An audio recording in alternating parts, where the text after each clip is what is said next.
محمد والے محمد کا ہمارے مجلس کے سفیزہ کو بچھانا اپنی بارگاہ میں منظور و مقبول فرمائے۔ آپ اتنے اللہ کے یہاں پہ تشریف فرما ہیں، جتنی حاجتیں لے کر آئے ہیں مولا اپنی حاجتیں پوری فرمائی، جو پریشان حال ہیں مولا پریشانیاں دور فرمائی، جو مقروض ہیں ان کے قرض غیب سے ادا ہو گئے، جو بے روزگار ہیں مولا عزت والا روزگار عطا فرمائے، جو باروزگار ہیں مولا رزق میں برکت عطا فرمائے، جو حج و زیارات کے مشتاق ہیں مولا حج و زیارات نصیب فرمائے، جو بے اولاد ہیں مولا اولاد نگینہ عطا فرمائے، جو با اولاد ہیں ان کی اولاد کو نیک پاک اور صالح بننے کی توفیق عطا فرمائے، جو بیمار ہیں مولا شفائی کام روائی کا نصیب فرمائے، مرحومین آپ کے بانی مجلس کے اور وہ جن کا کوئی دعا کرنے والا نہیں رہ گیا مولا سب کی قبر اور محشر کی منازل آسان فرمائے، شفاعت محمد والے محمد نصیب ہو، امام حسین علیہ السلام کی جنتوں میں اعلیٰ مقام ہو، لاکھوں دعاؤں کی ایک ہی دعا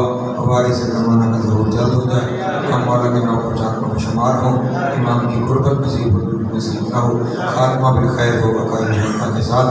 اللہم کل ولیک الحجۃ بن حسن صلوات اللہ علیہ وعلی آبائہ فی ہذہ الساعۃ وفی کل ساعۃ من ساعات اللیل والنہار ولیًا وحافظا وقائدا وناصرا ودلیلا وعینا حتی تسکنہ ارضک طوعا وتمتعہ فیہا طویلا۔ اللہم صلی علی محمد وعلی محمد وعجل فرجہم وسائر مخرجہم وعلقدوہم من الجن والانس من الاولین والآخرین۔ یا کاشف الکرب عن وجہ الحسین علیہ السلام اکشف کربی وکرب المؤمنین بحق اخیک الحسین علیہ السلام۔ ایسی صلوات پڑھیں گے تمام دعائیں مستجاب ہوں گی۔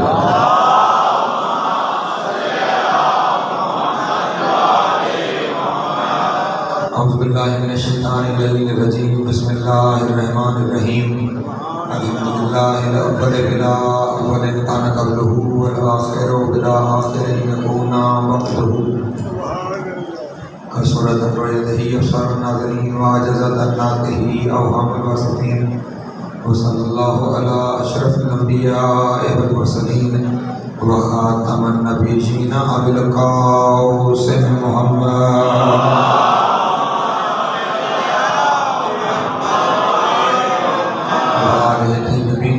المعصومین الشرفاء الذین اذهب اللہ عنہم الرجس وطہرہم تطہیرا۔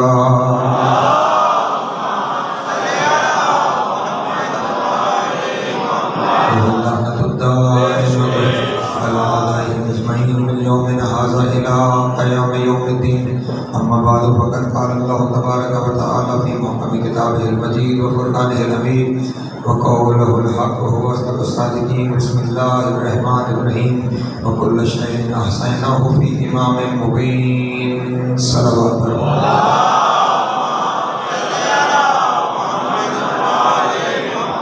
ایک دفعہ پھر بھی بلندر صلوات پڑھتے ہیں۔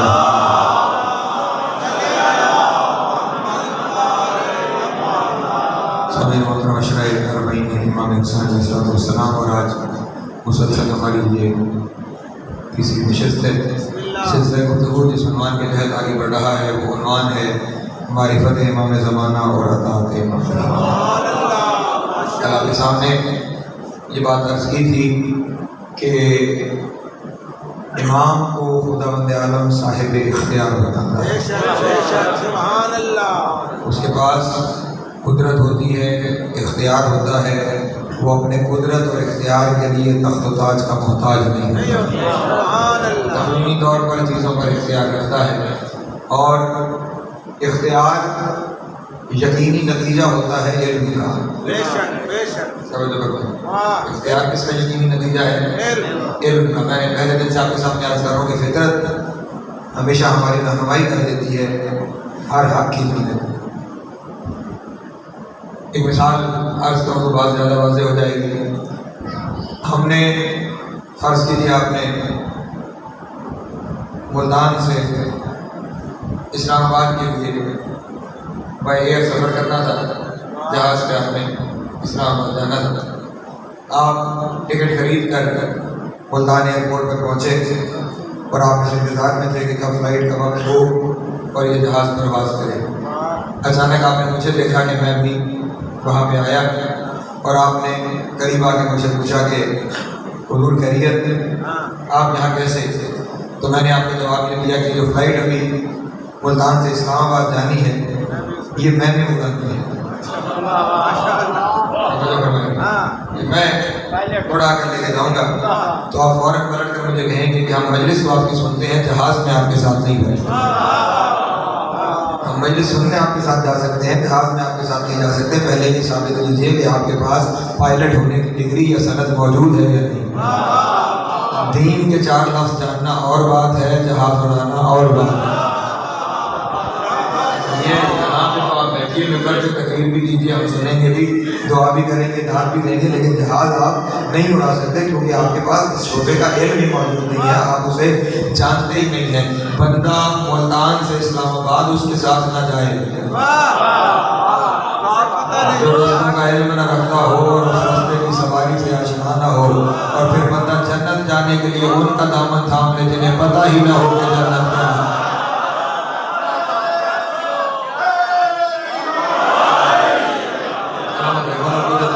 یعنی اب آپ نے کچھ جہاز چلانے کا اختیار مجھے نہیں دیا کیونکہ میرے پاس علم نہیں تھا۔ خدا نہ خواستہ میں بیمار ہو گیا اور مجھے اب کسی سرجری کی ضرورت پڑی تو میں کیا آپ میں سے کسی سے کہوں گا کہ میری سرجری کر دو؟ نہیں۔ باہر کسی اور دکان والے کے پاس جا کے کہوں کہ میری سرجری کر دو؟ نہیں ہوگا نا۔ کہاں جاؤں گا؟ جس ڈاکٹر پر مجھے اعتماد ہوگا کہ اس کے پاس ڈگری بھی موجود ہے، اس کے پاس اس شعبے کا علم بھی موجود ہے، پھر وہ مجھے چاہے جتنا بڑا آپریشن لکھ کے دے گا میں اپنے آپ کو اس کے حوالے کر دوں گا۔ چھری کانٹے بھی اس کے پاس ہوں گے، چاقو بھی اس کے پاس موجود ہوں گے، وہ میرے جسم کو چاک بھی کرتا رہے گا، لیکن میں بے فکر اور بے دھڑک ہو کر اپنے آپ کو اس کے حوالے کر دوں گا۔ کیوں؟ کیونکہ میں جانتا ہوں کہ اس کے پاس اس شعبے کا علم ہے، اس شعبے کا علم ہے۔ لیکن اگر وہی کوئی بیمار کسی کو میں کہوں کہ میں آپ کا آپریشن کرنا چاہتا ہوں تو وہ اپنے آپ کو میرے حوالے نہیں کرے گا کیونکہ میں اس شعبے کا علم ہی نہیں رکھتا۔ اس کا مطلب یہ ہوا جو جس شعبے کا علم رکھتا ہے اسے مختار بنایا جاتا ہے، اسے اختیار دیا جاتا ہے۔ تو پھر کائنات کا اختیار انہیں دیا جائے گا جو پوری کائنات کا علم رکھتے ہو۔ کائنات کا امام انہیں نہیں کہا جائے گا جو صرف فقہ جانتے ہو۔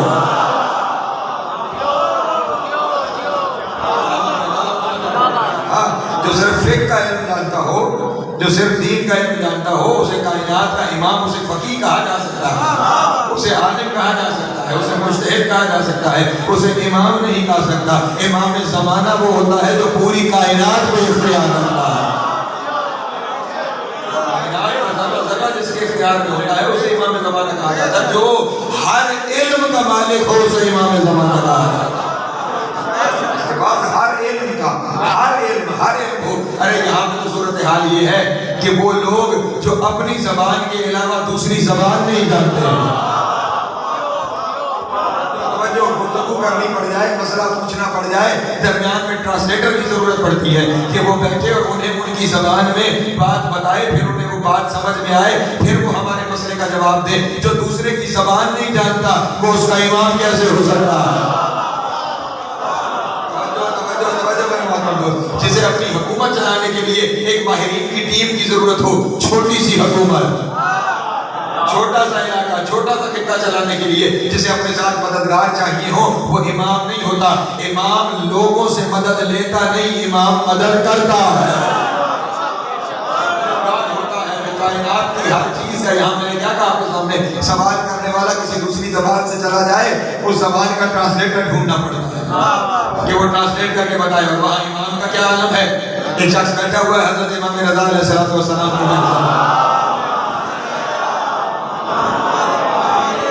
وہ کہتا ہے کہ میں امام کے پاس بیٹھا ہوا تھا، میں نے دیکھا لوگ آ رہے ہیں اور وہ مختلف زبانوں میں امام سے سوال کر رہے ہیں۔ کوئی عرب آ رہے ہیں وہ عربی زبان میں سوال کر رہے ہیں، فارس سے لوگ آ رہے ہیں وہ فارسی زبان میں سوال کر رہے ہیں، کچھ غلام ہیں جو رومی غلام ہیں وہ اپنی رومن زبان میں امام سے سوال کر رہے ہیں، کچھ حبشی ہیں وہ اپنی زبان میں امام سے سوال کر رہے ہیں، کچھ ہندی لوگ آ رہے ہیں وہ ہندی میں امام سے سوال کر رہے ہیں۔ جو جس زبان میں سوال کرتا چلا جا رہا ہے امام اسے اس کی زبان میں جواب دیتے چلے جا رہے ہیں، اور ایسے بول رہے ہیں جیسے یہی ان کی مادری زبان ہے۔ ہر زبان کو ایسے ہی جواب دیتے چلے جا رہے ہیں جیسے یہی ان کی مادری زبان ہے۔ کہتے ہیں جب سارے لوگ سوال کر کے چلے گئے نا تو اس وقت میں نے ہاتھ جوڑ کے کہا مولا اتنی زبانوں کا علم، توجہ فرمائیے گا، مولا اتنی زبانوں کا علم۔ کہنے لگا امام نے فرمایا تجھے چاہیے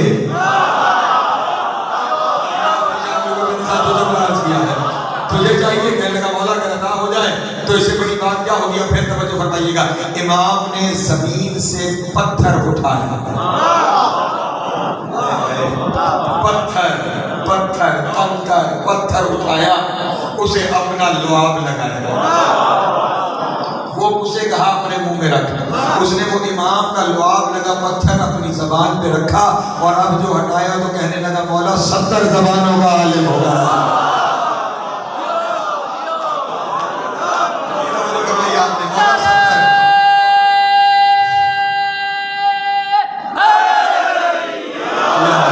مولا 70 زبانوں کا عالم ہو گیا ہوں، آپ نے توجہ نہیں فرمائی، جن کا لعاب علم ترسیل کرے،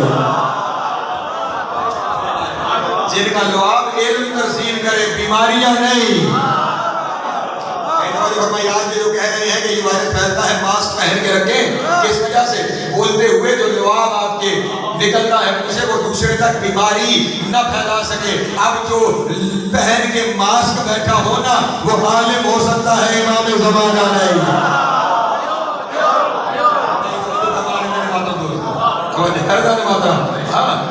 اور یہ امامت کی صفات میں سے صفت ہے، امام کبھی کسی وبا کا شکار نہیں ہوتا،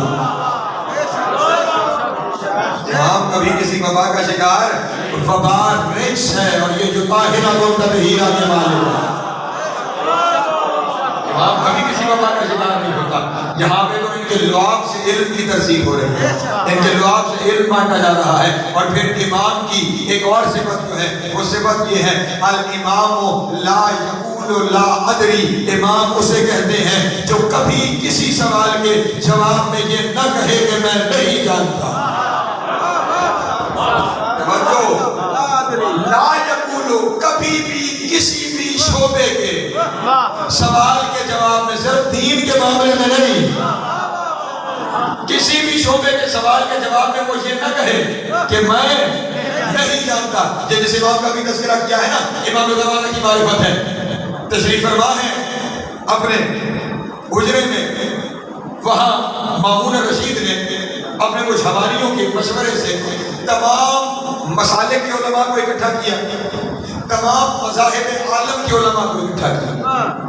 مسلمان جو مسالک تھے ان کے علماء بھی آگئے، یہودی علماء بھی آگئے، عیسائی بھی آگئے، زرتشتی بھی آگئے، ساتھی بھی آگئے، جتنے مذاہب تھے جو لا مذہب تھے وہ بھی آگئے، صرف مذہب کے علماء کو نہیں، اس نے مختلف علوم کے ماہرین کو بھی اکٹھا کر دیا، فلکیات کے ماہرین بھی بلا لیے، ارضیات کے ماہرین بھی بلا لیے، ریاضی کے ماہرین بھی بلا لیے، یعنی جتنے علماء اسے میسر تھے وہ سارے کے سارے علماء اس نے اپنے دربار میں اکٹھے کر لیے۔ جب سارے علماء اکٹھے ہو گئے تو اس نے اپنے غلام کو بھیجا کہ جاؤ اور جا کے امام کو یہ پیغام دو کہ علماء دربار میں اکٹھے کیے گئے ہیں، وہ آپ سے گفتگو کرنا چاہتے ہیں۔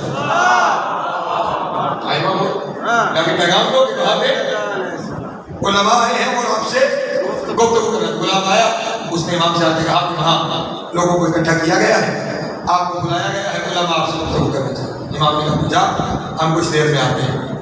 بادشاہ کا غلام چلا گیا ہے، امام نے اپنے غلام یاسر سے کہا تیرا کیا خیال ہے؟ مجھے جانا چاہیے؟ یہ ہم تک پیغام پہنچانے کے لیے سامنے رستہ ہے، میرا کیا خیال ہے؟ مجھے جانا چاہیے۔ تھوڑی دیر سر کو چکا کے کہنے لگا مولا اجتناب کریں تو بہتر ہے۔ امام کو مشورہ دے رہا ہے اجتناب کریں نہ جائے تو بہتر ہے۔ کیوں؟ کیوں چاہتا ہے کہ میں نہ جاؤں؟ کہا مولا دیکھیں، آپ سے جب کوئی سوال کرے گا تو آپ قرآن اور حدیث کا حوالہ دیں گے، وہاں پہ جو مسلمان ہیں وہ تو بات کو آپ کی سمجھ بھی جائیں گے، مان بھی جائیں گے، لیکن وہاں یہودی بھی ہیں، عیسائی بھی ہیں، زرتشتی بھی ہیں، صابی بھی ہیں جو قرآن و حدیث کو مانتے ہی نہیں ہیں، جو قرآن و حدیث سے آگاہی نہیں ہے، مانتے ہی نہیں ہیں، انہیں آپ قائل کیسے کریں گے؟ اور اس کے علاوہ صرف وہ مذاہب کے علماء نہیں بیٹھے ہوئے، آسمانی زمین و علوم کے ماہرین بھی وہاں بیٹھے ہوئے ہیں، وہ جو سوال کریں گے انہیں جواب کیسے دیں گے؟ اور وہاں وہ لوگ بھی بیٹھے ہوئے ہیں کہ جن کا ان ساری چیزوں سے کوئی تعلق نہیں ہے، سب آپ سے سوال کریں گے تو آپ کیا کریں گے؟ امام نے غور سے اس کی طرف دیکھ کے کہا تو کیا سمجھتا ہے ہم صرف قرآن و حدیث جانتے ہیں؟ تو کیا سمجھتا ہے کہ ہم صرف قرآن و حدیث جانتے ہیں؟ گو کہ وہ قرآن جو ہم پہ نازل ہوا ہے اس قرآن میں بھی خداوند عالم نے ارشاد فرمایا ہے لا رطب ولا یابس الا فی کتاب مبین کہ ہم نے کوئی خوشبودار ایسا نہیں چھوڑا کہ جو اس کتاب میں موجود نہ ہو. لیکن خیال رکھنا میں صرف قرآن و حدیث نہیں جانتا, میں توریت والوں کو جواب توریت سے دوں گا, زبور والوں کو زبور سے دوں گا, انجیل والوں کو انجیل سے دوں گا, آسمانی صحیفے جاننے والوں کو آسمانی صحیفوں سے دوں گا. جو جس شعبے کا عالم ہے اسے اس شعبے سے جواب دوں گا, اور جو کسی شعبے کا عالم نہیں میں اسے اس کے ضمیر سے جواب دوں گا.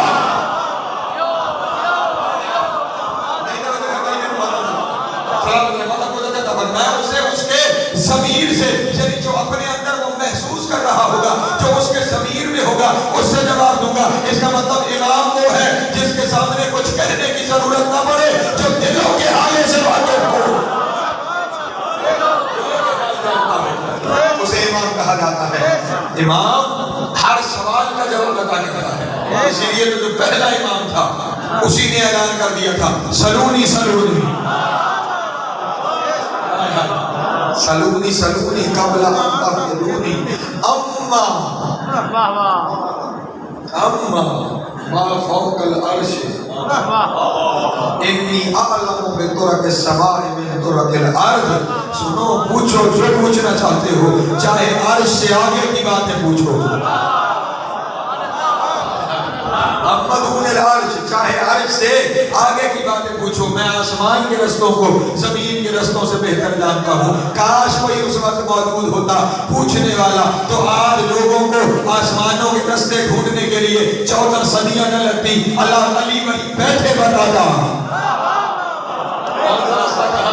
اور علی جب بھی لوگ سوال کرتے تھے, اور علی کے پاس سوال کرنے والے لوگ کسی صرف ایک دینی حصے کے لوگ نہیں آئے, ہر شعبے کے لوگ امام سے سوال کرتے رہے, اور امام سوالوں کے جواب دیتے رہے.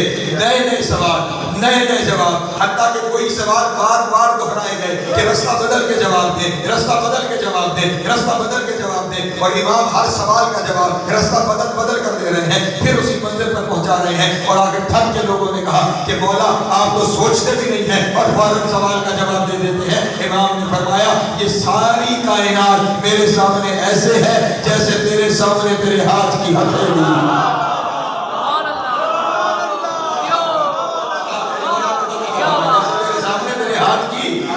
پتہ ہے آپ کو اس ہاتھ کی ہتھیلی تک آپ کو لے کے کیوں آیا؟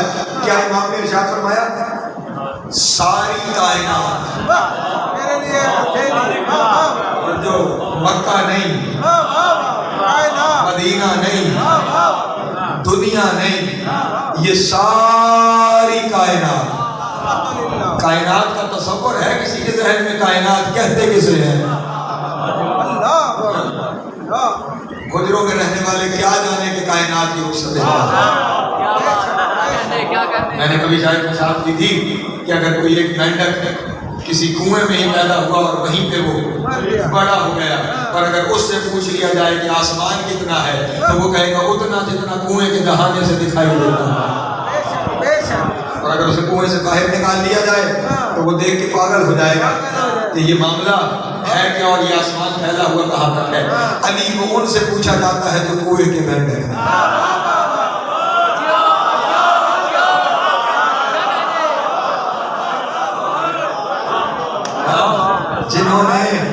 جنہوں نے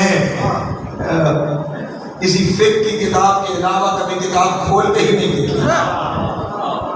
یہ زمانہ کہاں تک ہے جس زمانے کے یہ امام ہیں. تھوڑی سی تشریح بیان کر دو گے میرے نوجوان. یہ سائنٹیفک ایسٹیمیٹس ہیں جو آپ کے سامنے بیان کرنے دے رہا ہوں.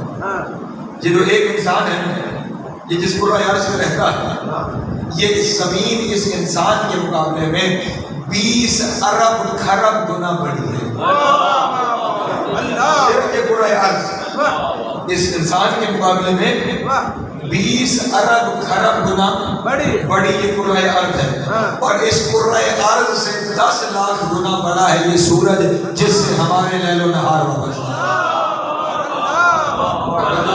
یہ جس سورج سے ہمارے لیل و نہار وابستہ ہے, انسان سے 20 ارب کھرب گنا بڑی زمین, زمین سے 10 لاکھ گنا بڑا یہ سورج. پھر وہ کتنا طاقتور ہوگا جو زمین پہ بیٹھ کے انگلی کے اشارے سے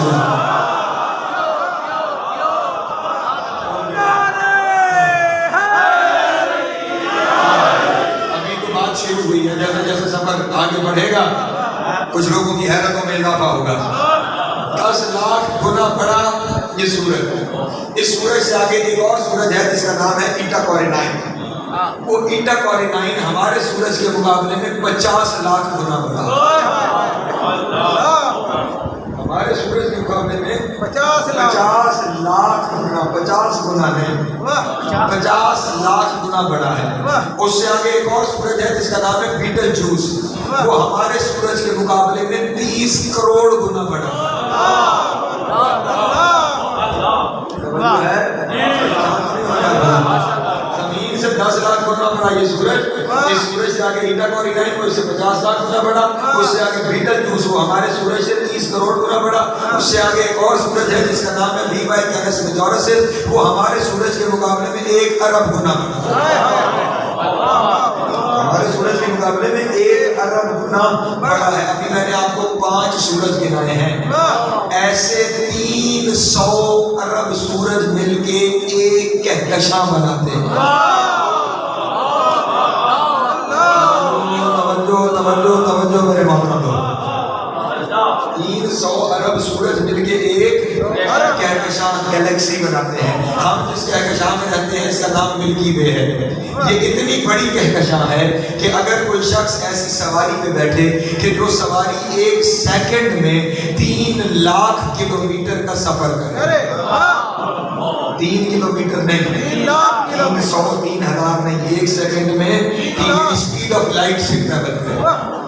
اور آسان کرو جو 1 سیکنڈ میں زمین کے گرد 7 چکر لگائے. ایسی سواری جو 1 سیکنڈ میں زمین کے گرد 7 چکر لگائے.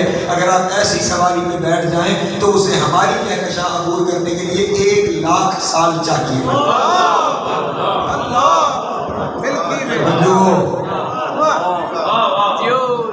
ہماری کہکشاں صرف اس کہکشاں میں ہم رہتے ہیں اسے عبور کرنے کے لیے 1 لاکھ سال چاہیے. ہماری کہکشاں سے جو اگلی کہکشاں ہے اس کا نام ہے اینڈرومیڈا. وہ ہماری کہکشاں سے دگنی بڑی ہے. اسے پار کرنے کے لیے 2 لاکھ سال چاہیے. اور یہی سواری جو 3 لاکھ کلومیٹر فی سیکنڈ کا سفر کرے. اس سے آگے ایک اور کہکشاں ہے جس کا نام M81 ہے. وہ ہماری کہکشاں سے 60 گنا بڑی ہے. اس سے آگے ایک اور کہکشاں ہے جس کا نام IC1011 ہے. وہ ہماری کہکشاں سے 600 گنا بڑی ہے. جو ہے ہماری کہکشاں سے 600 گنا بڑی وہ کہکشاں ہے. ابھی تو پھر میں نے کہکشائیں بھی آپ کو 5 گنوائی ہیں. ایسی 47,000 کہکشائیں مل کے ایک کلسٹر بناتی ہیں. 47,000 کہکشائیں مل کے ایک کلسٹر. جس کلسٹر میں ہم رہ رہے ہیں اس کا نام ورگو کلسٹر ہے. اس کے اندر 47,000 کہکشائیں ہیں. پھر توجہ کیجیے گا 300 ارب سورج مل کے ایک کہکشاں بناتے ہیں. 47,000 کہکشائیں مل کر ایک کلسٹر بناتی ہیں. پھر 100 کلسٹر مل کر ایک سپر کلسٹر بناتے ہیں. اور ایک عالم میں 300 کروڑ سپر کلسٹر ہوتے ہیں. ایسے 18,000 عالمین ہیں. اور ان 18,000 عالمین کے ہر ذرے پر جس کی اطاعت واجب ہے اسے کہتے ہیں امام زمانہ.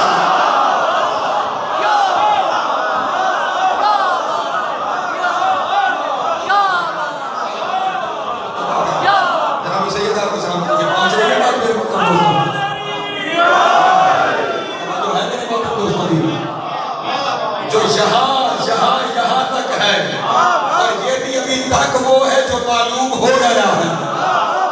ابھی بہت رہتا ہے جو معلوم جو اگر معلوم ہو گیا تو بنانے والا خدا کیسا. توجہ ہے میرے محترم دوستوں کی. یہ ابھی تو یہ معلوم زمانہ ہے. ابھی تو ہمارا تصور وہاں نہیں جا سکتا جہاں ان کی اطاعت جاتی ہے. اور پھر مسجد میں بیٹھنے والا کوئی مولوی کہے میں امام ہوں. تو ہے میرے محترم دوستوں کی امام زمانہ. اور یہ جتنا زمانہ ہے اس سب پر ان کی اطاعت واجب ہے. سب پر ان کی اطاعت واجب ہے. اطاعت واجب ہے. اور یہ سارا جو کچھ ہے نا یہ مخلوق ہے. کیا ہے مخلوق ہے. اور امام کی صفت یہ ہے اصول کافی کتاب الحجت میں جا کے دیکھیے گا. الحجت قبل الخلق و مع الخلق و بعد الخلق. حجت اسے کہتے ہیں جو ہر مخلوق سے پہلے ہو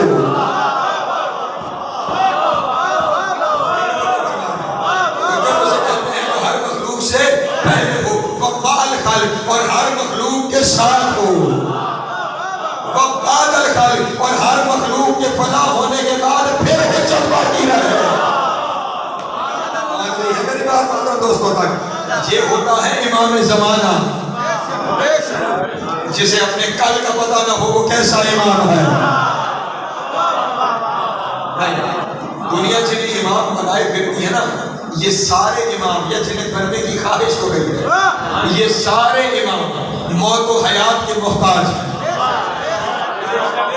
سارے کیا ہیں؟ موت و حیات کے، زندگی کے لیے حیات چاہیے، مرنے کے لیے یہ موت و حیات کے، اور اتنے ڈرتے ہیں موت سے کہ یہاں بھی بہت سارے موجود ہیں ایسے جن کے جسم کے ساتھ مشین لگی پڑی ہیں مانیٹر کرنے کے لیے کہ کوئی دھڑکن بے ربط تو نہیں ہو رہی، بے ربط ہو رہی ہے تو فوراً علاج کیا جائے، موت نہ آ جائے۔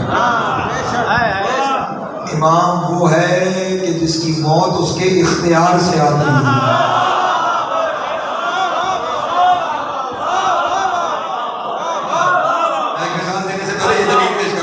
اصول کافی یہی، اپنی کتابیں ہی پڑھ لینا تو بہت سارے جھمیلوں سے نکل جائے، بہت سارے گمراہ کرنے والوں سے جان چھوٹ جائے۔ اصول کافی میں پورا باب ہے کہ امام نہ صرف اپنی موت اور موت کے وقت سے آگاہ ہوتا ہے، بلکہ امام کو اس وقت تک موت آ ہی نہیں سکتی جب تک امام خود نہ چاہے۔ ابھی اس کو تفصیل سے آپ کے سامنے گفتگو کروں گا، ایک مثال ہی سن لیجیے۔ امام حسن علیہ السلام کو جو آخری زہر ملی، اس سے پہلے امام کو 70 دفعہ زہر دی گئی۔ 70 دفعہ اس سے پہلے میرے مولا کو زہر دی گئی، لیکن وہ زہر کیا کرنا ہوئی، کیونکہ امام جانتے تھے جو کام میں نے کرنے ہیں ابھی باقی ہے۔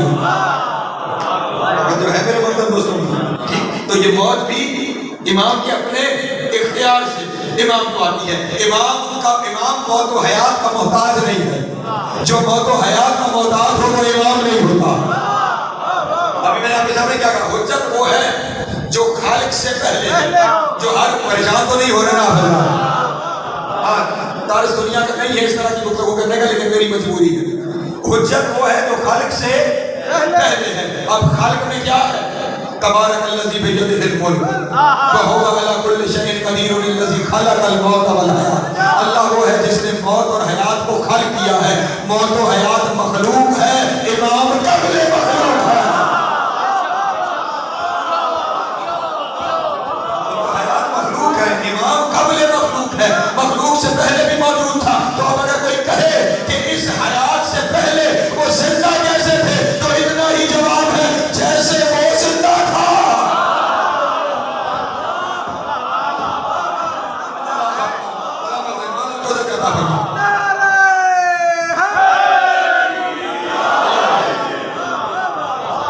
ایک حدیث میرے مولا کی میرے سامنے آ گئی، تم آدم کی اولاد میں انہیں تلاش کرتے پھرتے ہو۔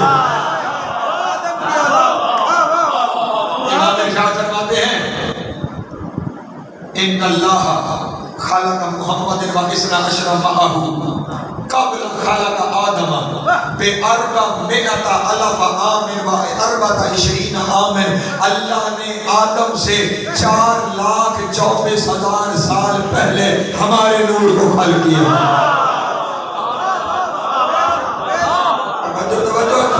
4,24,000، اور یہ جو لاکھوں کی گنتی بتائی جاتی ہے نا، یہ میرے اور تمہارے لیے بتائی جاتی ہے، کیونکہ ہم گنتی کے ماحول میں رہتے ہیں، ورنہ وہاں گنتی کا تصور نہیں ہے، سال کا تصور آتا ہے سورج کے ساتھ۔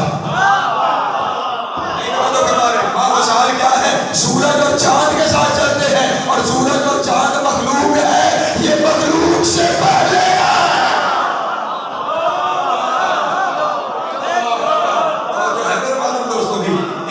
زمان کا تصور ہی نہیں ہے، یہ زمان سے پہلے کے لوگ ہیں۔ اسی لیے مدینے میں ایک دن رسول اللہ منبر سے امیر کائنات کے فضائل بیان کر رہے تھے۔ لوگوں نے کہا یا علی، یا رسول اللہ، یہ آپ ہمیشہ علی کے بارے میں بیان کرتے ہیں، کبھی ہمارے بارے میں بھی تو کچھ کہیے۔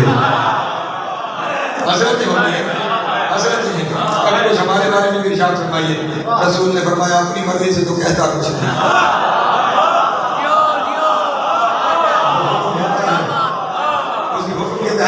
آپ جب علی بیان کرتے ہیں، آپ جب علی بیان کرتے ہیں اور لوگ آپ کے اوپر الزام لگائیں تو پریشان نہ ہوا کریں. لوگوں نے علی کے فضائل کے جرم میں رسول کو دیوانہ کہا. سورہ نجم الزام نہیں لگا, اللہ کو کہنا پڑا ما ضل صاحبکم وما غوی. تمہارا صاحب نہ گمراہ ہوا ہے نہ بھٹکا ہے. اللہ کافروں سے نہیں کہہ رہا تھا, کافر رسول کو صاحب نہیں مانتے. نہیں تو فرمانے میں تمہارا صاحب کا گمراہ ہوا ہے نا, بھٹکا ہے. اس کا آگے سارا بیان پڑھیے گا تو آپ کو خود نظر آ جائے گا کہ کس کے بارے میں بات کی جا رہی ہے.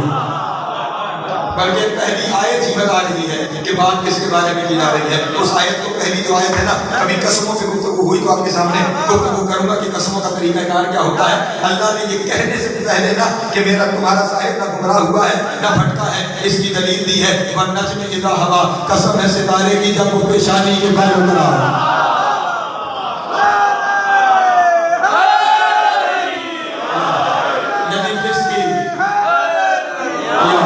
جس کی دہلیز پہ میں نے ستارہ اتار دیا. اگر یہ اس کے بارے میں کچھ بیان کر رہا ہے تو عجب کیا ہے.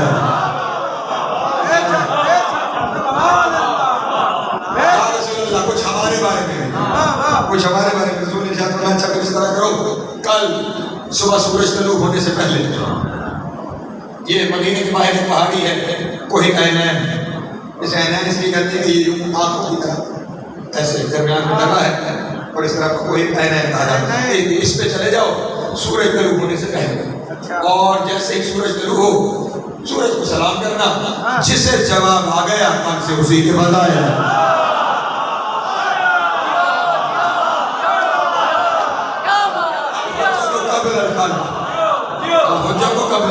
جو میں نے کہا تھا ماہوسال کا معاملہ ہے تو یہ ماہوسال سے پہلے والے ہیں. کیسے؟ اسی روایت سے واضح ہوگا. جانا اور سلام کرنا. اگلے دن صبح اٹھایا گیا. ابھی بھی لوگوں کو کہنا پڑتا ہے اٹھو نماز نیند سے بہتر.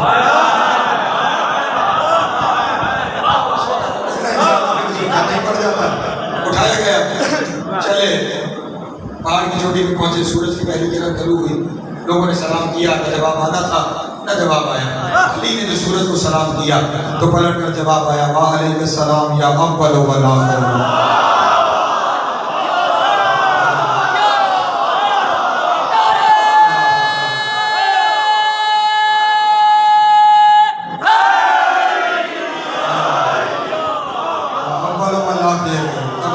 صرف بات اس پہ ختم نہیں ہوئی, اس میں سارا جواب ہے جو فرمان ہے نا امام کا قبل الخلق بعد الخلق بعد الخلق. السلام علیکم السلام یا اول والآخر و یا ظاہر والباطن.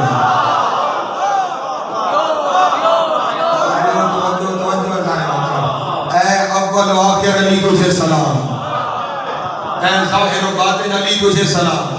سورج کا جو جواب آیا لوگ بے ہوش ہو گئے. لوگ بے ہوش ہو گئے. رسول اللہ کو خبر دی گئی, رسول تشریف لائے اور رسول نے آ کر کتاب سلیم میں روایت موجود ہے. رسول آ کر اپنے ہوش میں لائے, اٹھو. اٹھے تھے, کیا ہوا؟ بے ہوش ہی ہو گئے. یا رسول اللہ سورج کا جواب بہت عجب تھا. جواب دینا اپنی جگہ پہ عجب, اور جو جواب دیا وہ اس سے عجب. الحجت قبل الخلق. کیا جواب دے دیا سورج نے؟ کہا علی نے جو سلام کیا تو اس نے پلٹ کے علی کو کہا وعلیک السلام یا اول, اے اول تجھ پہ سلام. یا رسول اللہ علی اول کیسے ہیں؟ ہم تو اللہ کو اول سمجھتے ہیں, ہم تو اللہ کو اول سمجھتے ہیں. رسول نے فرمایا اللہ کے لیے اول و آخر نہیں ہوتا. سورج نے علی کو اول اس لیے کہا ہے کہ جب اس نے آنکھ کھولی تھی تو اس نے پہلے دیکھا ہی علی کو.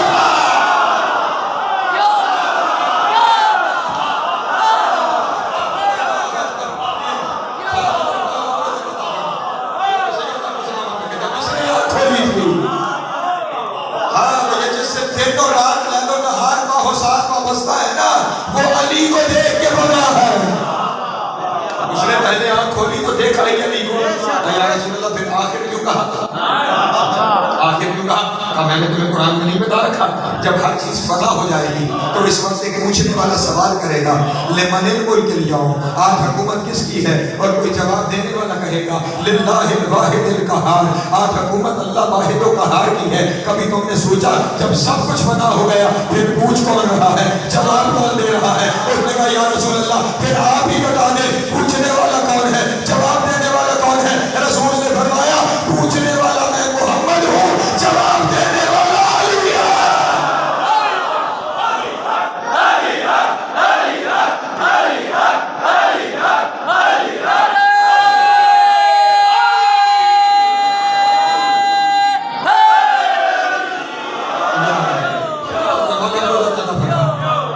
یہ ہے امام زمانہ، ہے میرے بات قابل الخلق وبعد الخالق، درمیان میں ایک چیز رہ گئی مع الخالق، اس کا جواب ہے ظاہر و باطن۔ دو جواب دیے نا، اول و آخر، ظاہر و باطن۔ یا رسول اللہ یہ علی کو ظاہر کیوں کہا اور یہ علی کو باطن کیوں کہا؟ رسول نے فرمایا باطن کو ہوتا ہے جو پردے میں ہو، ظاہر کو ہوتا ہے جو ظاہر ہو جائے۔ مع الخالق جو مخلوق کے، ہر مخلوق کے ساتھ ہو، مخلوق کے ساتھ ہو۔ رسول نے ارشاد فرمایا علی کو باطن اس لیے کہا ہے کہ جو ہم سے پہلے گزر گئے علی ان کی پردے میں رہ کے مدد کرتا رہا، اور ظاہر اس لیے کہا ہے کہ ہماری مدد کے لیے سامنے آ گیا۔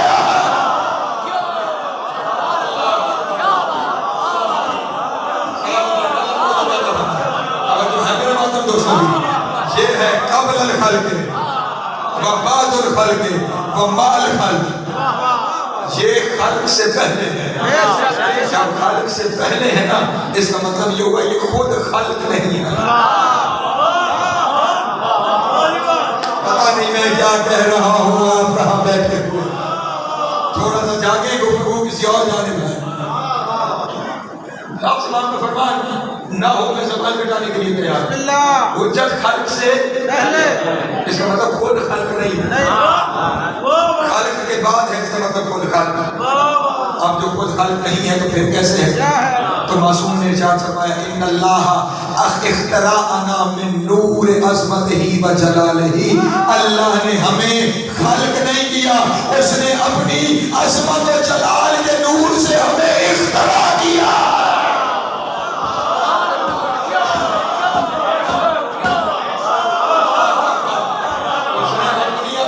جلال کے نور سے ہمیں اختراع کیا ہے، اس نے اپنے نور سے ہمارا نور بنایا ہے۔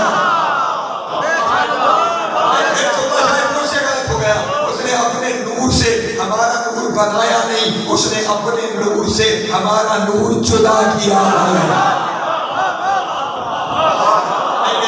پھر میرے ایمان کا فرمان ہے ہمارا اللہ کے ساتھ کیا رشتہ ہے؟ اللہ کے ساتھ کیا رشتہ ہے؟ فرماتے ہیں ہمارے اللہ کے ساتھ وہ رشتہ ہے کالشعاع من الشمس، جو شعاع کا سورج کے ساتھ ہوتا ہے۔ جو شعاع کا سورج کے ساتھ ہوتا ہے۔ اب شعاع سورج بھی نہیں، سورج سے جدا بھی نہیں، بس یہ 14 کا معاملہ ہے، یہ اللہ بھی نہیں۔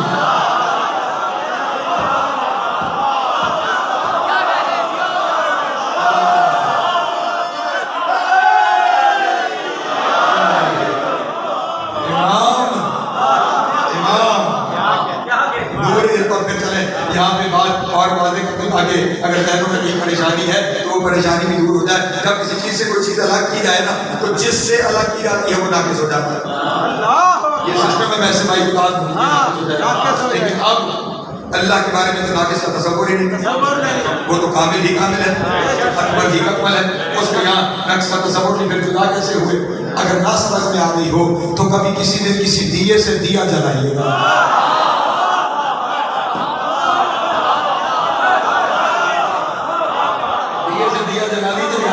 وہ دیا بھی روشن ہوگا، نیا دیا بھی روشن ہو جائے گا، اس کی روشنی میں بھی کمی کوئی نہیں آئے گی، یہ بھی روشن ہو جائے گا۔ بس یہی ہوا، کائنات میں وحدت کا دیا روشن تھا، اس نے وحدت کے دیے سے حجت کے 14 دیوں کو روشن کیا، پھر اس نے کائنات کو منور فرمایا۔ اس لیے اپنے اس مقام پر خیال رکھیے گا، یہ وہ ہستیاں بات پھیلتی چلی جا رہی ہے اور پتہ نہیں میں کس جانب سفر میں نے اس سے پہلے طبیعت ٹھیک نہیں تھی اور میں نے کہا تھا کہ میں اپنے وقت سے پہلے ممبر چھوڑ دوں گا، لیکن آپ کا ذکر ہے تو میں جہاں تک ہمت ہے یا کرم ہو رہا ہے میں بات کو آگے لے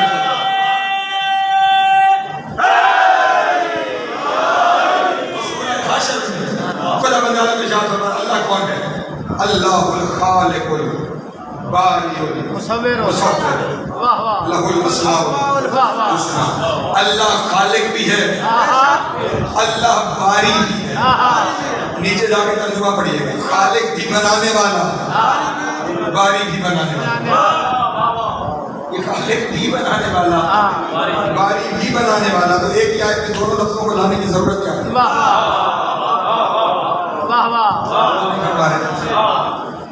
خالق بھی بنانے والا، باری بھی بنانے والا، آیت میں دونوں لفظ لایا کیوں؟ مطلب دونوں کا بنانے والا ہے، لیکن بنانے میں فرق ہے۔ جب شے سے شے بنائی جائے تو خلق ہوتا ہے۔ مثلا حضرت عیسیٰ نے کہا انی اخلق لکم من الطین کہیئۃ الطیر، سنو میں تمہارے لیے مٹی سے پرندے بناتا ہوں۔ یعنی شے سے شے بنائی گئی، یہ کہلاتی ہے خلق۔ یہ کیا کہلاتی ہے؟ خلق۔ لیکن لا شے سے شے بنانے والے کو کہتے ہیں باری۔ جو کچھ نہیں سے سب کچھ بنا دے وہ ہوتا ہے باری۔ اللہ صرف ان 14 کے لیے باری ہے۔ انہیں کسی شے سے نہیں بنایا کیونکہ وہ خود شے نہیں ہے، انہیں اپنے نور ذات سے بنایا، ان کے لیے وہ باری ہے، باقی کائنات کے لیے وہ خالق ہے۔ پریشان ہو گئے آپ غلط جگہ باتیں شروع تو نہیں کرتی ہیں؟ ایک سلوات پڑھے بابا سبحان اللہ۔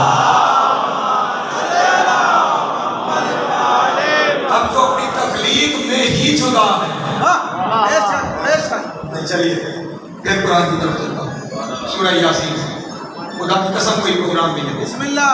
سورہ یاسین مخلوقات کے بارے میں خدا ارشاد فرماتا ہے سبحان الذی خلق الازواج کلھا من تربۃ الارض ومن انفسہم ومما لا یعلمون۔ سنو، پاک ہے وہ ذات جس نے جوڑے جوڑے مخلوق کو پیدا کیا، کچھ کو زمین سے پیدا کیا، کچھ کو ومن انفسہم اپنے نفوس سے پیدا کیا، اور کچھ کون ہے؟ ومما لا یعلمون، اور کچھ وہ ہیں جن کے بارے میں کوئی نہیں جانتا وہ کیسے بنے گا۔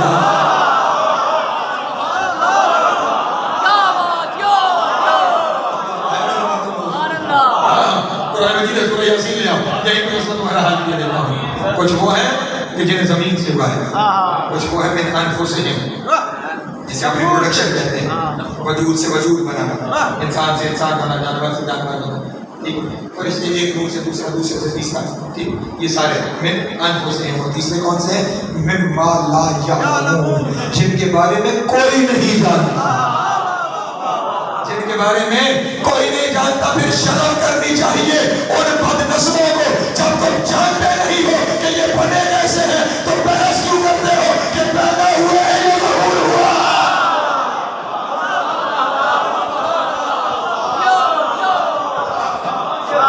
اس کا معاملہ ہی نہیں ہے، ہم جانتے ہی نہیں ہیں یہ من لا یعلمون ہے، انہیں نور ذات سے بنایا گیا۔ اسی لیے جب انہیں نور ذات سے بنایا گیا ہے نا، اس لیے ان کے منصب میں کسی کو ان کے ساتھ لے آنا شرک ہے۔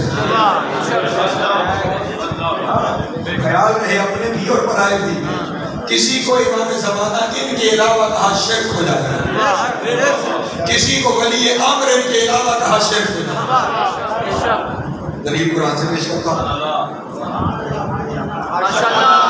خدا بندے عالم نے ارشاد فرمایا ان حکیم الدین فلا تتفرقوا فیہ کبر علی المشرکین، دین کو قائم کرو، تفرقے میں نہ پڑھو، اور یہ تفرقے میں نہ پڑھنا بہت بھاری ہوگا مشرکین کے لیے۔ یہ تفرقے میں نہ پڑھنا کس کے لیے بھاری ہوگا؟ یہ فرقے مشرکوں کے تو نہیں ہوتے، فرقے تو مسلمانوں میں ہیں۔ مسلمانوں میں وہاں جب بات ہوگی تو فرقے کی بات نہیں ہوگی، ان کے لیے بات مذاہب کی ہوگی. یہاں کا تفرق بھی ہے، تفرقے میں دین کو قائم کرو، تفرقے میں نہ پڑھنا. اور یہ تفرقے میں نہ پڑھنا کابر علی المشرکین، یہ مشرکین کے لیے بڑا بھاری امر ہے، مشرکین کے لیے بڑا بھاری ہے. سوال کرنے والے نے میرے مولا سے سوال کیا، مولا یہ تفرقے کا معاملہ تو اپنے والوں کے لیے ہے، پھر یہ اپنے والوں میں کون مشرک ہے؟ یہ کلمہ پڑھ کے کون مشرک ہے؟ نہ روایت موجود ہے، نہ زبان کٹانے کے لیے تیار. امام نے ارشاد فرمایا من اشرک بولایت علی ابن ابی طالب، جو علی کی ولایت میں کسی کو شریک کرے وہ مشرک ہے.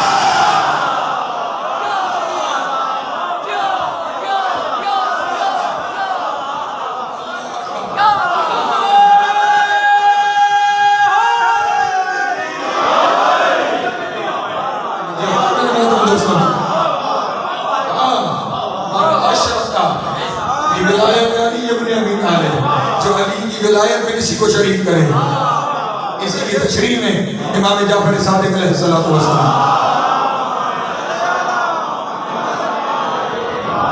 امام نے ارشاد فرمایا من عدل علی وغیرہ کان مشرکا، جس نے کسی کو علی کے برابر سمجھا مشرک ہو گیا.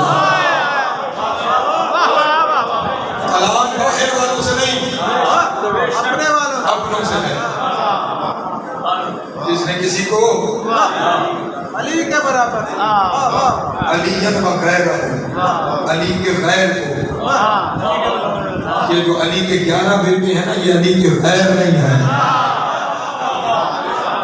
یہ علی سے ہے.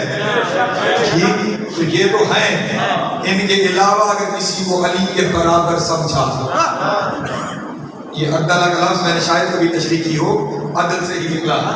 عدل کہتے ہیں وضع الشیء علی مقامہ، کسی چیز کو اس کے مقام پہ رکھنا. من عدل علی وغیرہ کا مطلب ہے کسی کو علی کی جگہ بٹھانا. اور اب جگہ کیا کوئی ممبر ہے؟ نہیں، کسی کو منصب علی کے برابر لے آنا. علی کا منصب امامت ہے، علی کا منصب ولایت ہے. اب اگر کسی کو علی والی امامت پر امام زمانہ، کسی کو علی والی امامت پر اور کسی کو علی والی ولایت پر جو ولاۃ الامر ہیں، اگر کسی کو آپ نے علی کی جگہ علی کے 11 بیٹوں کے علاوہ امام زمانہ کہا یا ولی امر کہا، شرک ہو جائے گا. اس لیے اگر شرک سے بچنا چاہتے ہو تو امام زمانہ فقط علی اور علی کے بیٹے. اور اس میں یہ بھی خیال رہے کہ ایسا بھی نہیں ہے ہمارے یہاں کہ اب کیونکہ 12ویں کا دور ہے تو علی کی امامت نہیں ہے. حضرت محترم، ہمارا امام میں نے کہا یہ موت و حیات کے قائل نہیں، موت و حیات سے پہلے کے ہیں، موت و حیات کے بعد ہیں. اس لیے جیسا امام علی کل تھا، جیسا امام علی، ایک دعا ہے جسے دعا امام زمانہ کے نام سے یاد کیا جاتا ہے، لیکن اس دعا کے بارے میں حکم یہ ہے کہ ہر بات اس دعا کی تلاوت نہ کی جائے. صرف جب قاتل کا خنجر آپ کی گردن پہ آ جائے، یعنی مصیبت آپ کے گلے آ گئی ہے، اس وقت اس دعا کی تلاوت کرو. امام فرماتے ہیں میری ضمانت ہے میں وہ خنجر ہٹاؤں، میری ضمانت ہے میں وہ خنجر ہٹاؤں. الہی اعظم البلا وبارِ الکفا من کشف النداء والقطع رجا وذاک تقدم ومنت السلام انت المستعان وعليك المشتكى وعليك الموكل في شدة الرخاء. اللهم صل على محمد وعلى محمد وللامر الذين فرضت علينا طاعتهم وعرفتنا بذلك منزلتهم وفرجنا بحقهم فرجا عاجلا قريبا كلمح البصر. او هو اقرب. اب دعا کس کی ہے؟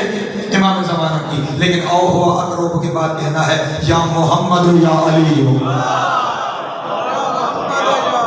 یا محمد یا علی، یا علی یا محمد. ایک فیانی فَإِنَّكُمَا کافیان، میری مدد کیجئے، آپ دونوں ہی مدد کے لیے کافی ہیں. اس کا مطلب یہ ہوا کہ اگر بظاہر دنیا سے پردہ کر گئے ہیں تو اس کا یہ مطلب نہیں ہے کہ ان کے اختیار کا دور ختم ہو گیا.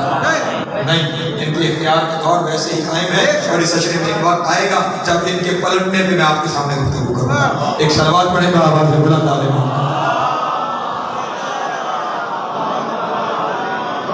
یہ وہ حجتیں ہیں جو قبل خلق بھی ہیں، جو بعد خلق بھی ہیں، جو بعد خلق بھی ہیں۔ ان حجتوں کو اگر ویسے مان لیا گیا ہوتا جیسے ماننے کا حق تھا تو پھر نبی کی بیٹیاں شام اور کوفہ کے محترم، آج تذکرہ جس معصومہ کا ہے نا، یہ 4 سال میں بوڑھی ہو گئی، شاید ہونے کے لیے لفظی تھا، یہ چھوٹے چھوٹے 3-4 سال کے بچے بیٹھے ہوئے ہیں، ذرا ان بچوں پہ نظر کرو اور پھر میری زبان سے سکینہ کے مسائل تمہیں اندازہ ہو کہ کس مصیبت سے گزری ہے حسین کی بیٹی۔ 10ویں محرم حسین اپنی آخری سواری کے لیے زین مرتجز پہ سوار ہوئے اور مرتجز سے کہا چلو مرتجز میری آخری سواری ہے۔ مرتجز نے قدم نہیں بڑھایا، حسین نے کہا مرتجز تھک گئے ہو، اس کے بعد زحمت نہیں دوں گا، بس میری آخری سواری، نہ میں پلٹوں گا نہ تجھے ذوالجلال نے زبان بے زبانی سے کہا مولا ایک نگاہ زمین کی جانب، اور جو حسین نے زمین کی طرف دیکھا 4 سال کی سکینہ ذوالجلال کی قدم پکڑ کے بیٹھی ہے، مرتجز میرے بابا کو نہ لے جا، مرتجز میرے بابا کو نہ لے جا، جو گیا ہے وہ واپس نہیں، جو گیا ہے وہ واپس نہیں آیا۔ مجھے شاید 2 دن لگ جائیں گے اس بیٹی کے مسائل مکمل کرتے ہوئے، جو گیا ہے نا وہ پلٹ کے نہیں آیا، میرے بابا کو نہ لے جا۔ حسین زین سے اترے، زمین پہ بیٹھے، اپنی شہزادی کو اپنی گود میں بٹھایا، 4 سال کی بیٹی نے اپنے دونوں بازو اپنے بابا کے گھر میں بٹھائے، جن کے گھر بیٹیاں ہیں وہ جانتے ہیں گلے سے قیمتی موتیوں کا ہار نکالنا آسان ہے، بیٹی کے بازو نکالنا بابا میں نہیں جانے دوں گی، بابا جو گیا ہے نا وہ واپس نہیں آنا۔ حسین نے پہلا لفظ کہا سکینہ ہو سکتا ہے پانی لے آؤں، ہائے کر لینا، ہائے کر لینا، سکینہ ہو سکتا ہے پانی لے آؤں۔ پانی کا نام آیا، رو کے کہا بابا کس کے لیے، اب تو میرا اثر بھی نہیں بچا، اب تو میرا اثر بھی نہیں بچا۔ اور بابا چچا عباس بھی تو پانی لینے گئے تھے، بابا چچا بھی واپس نہیں آئے، میں آپ کو نہیں کھانے دوں گی بابا، آپ کے بغیر میرا رہ کون گیا۔ یہ جملہ سننا تھا۔ اب حسین نے کہا سکینہ آؤ آؤ، آج اس کربلا کے میدان میں تمہیں ایک راز سے آگاہ کرتا ہوں۔ جی بابا ارشاد فرمائیے۔ کہا سکینہ جب تم دنیا میں نہیں آئی تھی میں ہر روز نماز شب میں سر سجدے میں رکھ کے اللہ سے دعا مانگتا تھا، میرے اللہ مجھے ایسی بیٹی عطا فرما جو میرے سینے کا سکون، میرے اللہ مجھے ایسی بیٹی عطا فرما جس کے بغیر میں نہ رہ سکتا ہوں، جو میرے بغیر نہ رہ سکتا۔ سکینہ میری نماز شب کی دعاؤں کے صلے میں اللہ نے تجھے عطا کیا ہے۔ بیٹی کا جواب سنو گے؟ کہا بابا پھر جسے اتنی منتوں سے مانگا جائے کوئی اسے روتا ہوا چھوڑ کے چلا جاتا ہے۔ اجرکم اللہ، دل کی ہائے بلند ہو گئی۔ ضرور ہائے، میں اس لیے آج ہائے پہ زور دے رہا ہوں، آج اس لیے ہائے پہ زور دے رہا ہوں، ہر مجلس میں سکینہ بابا کا پرسہ لینے آتی ہے، آج سکینہ کا بابا سکینہ کا پرسہ لینے آیا۔ اجرکم اللہ، اجرکم اللہ، مولا تمہاری ہائے قبول کرے، شہزادی کا بابا تمہاری ہائے قبول کرے۔ بابا جسے اتنی منتوں سے مانگا جائے کوئی روتا ہوا چھوڑ کے چلا جاتا ہے۔ امام نے کہا سکینہ بھی راز ختم نہیں ہوا۔ جی بابا ارشاد فرمائیے۔ کہا سکینہ صرف یہ نہیں کہتا تھا ایسی بیٹی جس کے بغیر میں نہ رہ سکتا ہوں، جو میرے بغیر نہ رہ سکتی ہو، میں ساتھ ہی یہ کہتا تھا لیکن میرے اللہ جب تو مجھے بلائے نا میں اسے روتا ہوا چھوڑ کے تجھے لبیک کہنے آ جاؤں، بیٹی کو روتا ہوا چھوڑ کے تجھے لبیک کہنے آ جاؤں۔ میری بیٹی میرا اللہ مجھے بلا رہا ہے، میرے امتحان کا وقت آ گیا ہے، امتحان کو دیکھنے دادا ابراہیم بھی آ گئے ہیں، دادا اسماعیل بھی آ گئے ہیں، دادا محمد بھی آ گئے ہیں، میری ماں زہرا بھی آ گئی ہے، میرا بابا علی بھی آ گیا ہے، میرے امتحان کا وقت ہے، امتحان کا نام آنا تھا۔ سکینہ نے دونوں بازو گلے سے نکالے، کہا بابا اگر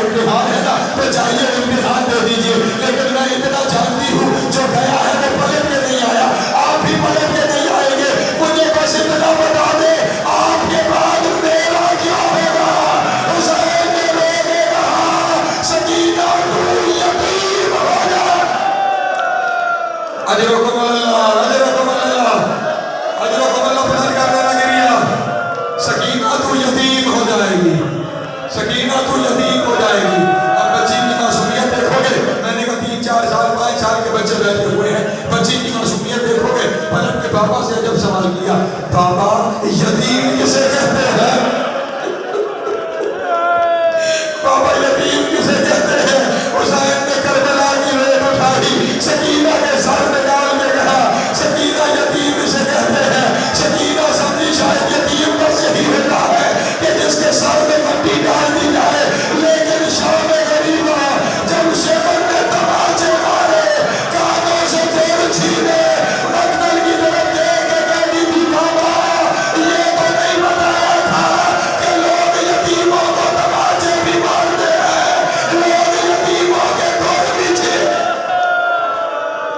اجرکم اللہ, اجرکم اللہ, آپ کا گریہ قبول کریں, حسین کی بات کا مطلب قبول کریں. بس ایک منظر اور مسائل کا سن لو. میں نے کہا زندگی کے اتنے مسائل ہیں, میں ایک دن میں شہادت پہ نہیں پہنچ سکتا, کل پوری شہادت پڑھوں گا. بس ایک منظر اور سن لو, ایک منظر اور سن لو. سفر کرتے ہوئے اگلی منزل سخت منزل ہے, مجھے معاف کرنا, منزل سخت منزل ہے. بیان خولی کا ہے, خولی خدا اس پہ لعنت کرے, اس کے ذمہ لگا تھا حسین کے سر کی حفاظت کرنا.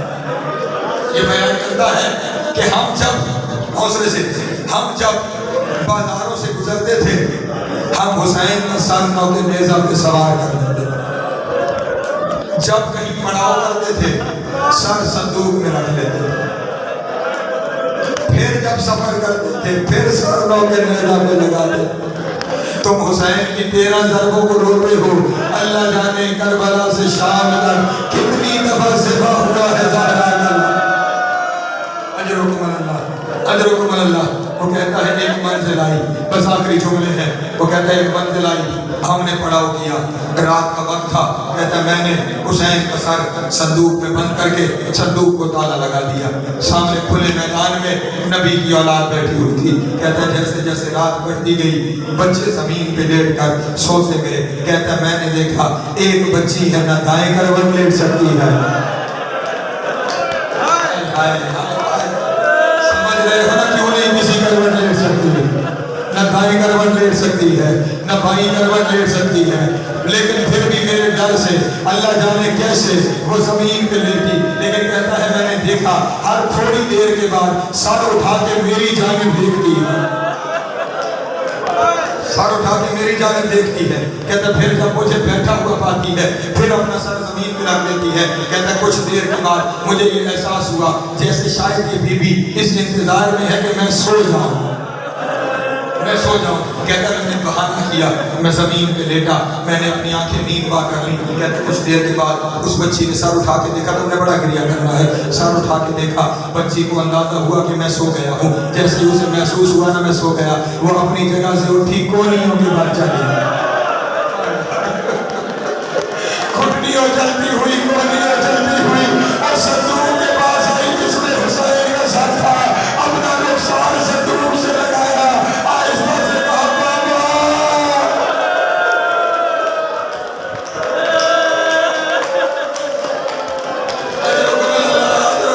میری شہزادی مجھے ہمت دینا, آرام سے کہا بابا. کہتا صندوق سے کوئی جواب نہیں آیا. کہتا پھر دوسری دفعہ کہا بابا, پھر کوئی جواب نہیں آیا. تیسری دفعہ کہا بابا میں سکینہ, پھر بھی کوئی جواب نہیں آیا. کہتا اب ریتے ہوئے پلٹنے لگی اور کہنے لگی میرے اللہ میں کتنی غریب ہو گئی ہوں. میں مدینے میں ایک دفعہ بلاتی تھی, بابا کئی دفعہ جی کرتے تھے, آج میں نے 3 دفعہ بلایا, کوئی جواب نہیں آیا. بس یہ کہنا تھا صندوق کا تالا ٹوٹ گیا, سر نے پرواز کیا, سکینہ کے سامنے سر آیا, بابا کا سر لے کے کہا بابا آپ کے بعد مجھے تماچے مارے, بابا آپ کے بعد میرے دور چھینے, بابا آپ کے بعد مجھے کھولوں کے ساتھ بنایا, بابا آپ کی بیٹی زخمی ہے.